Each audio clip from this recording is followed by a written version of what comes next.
কে? Sir আপনার pizza. পাখি তুমি? স্যার আপনার পিজাটা রেখে আমাকে টাকাটা দিন, আমি চলে যাই।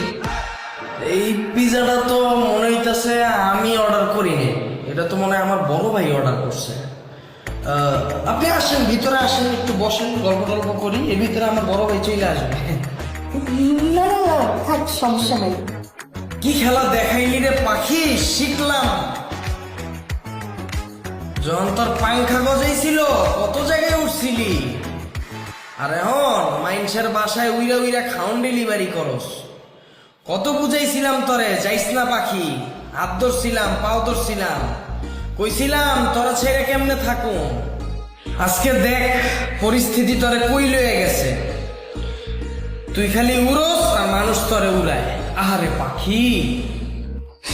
স্যার আপনি না একটা কাজ করেন, কষ্ট করে আপনার ভাইয়াকে একটা কল দেন, কল দিয়ে না আমার পিজাটা নিতে বলেন। আমি আরো অনেক জায়গায় পিজাটা ডেলিভারি করতে যাবো, বুঝতে পারছেন, আমার অনেক কাজ আছে। Please sir.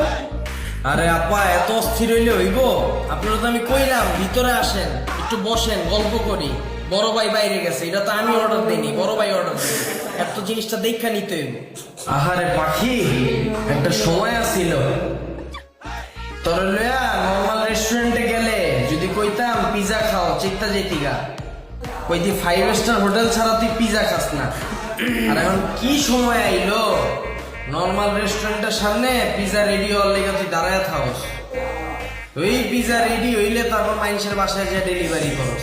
আহারে মায়া লাগে রে পাখি।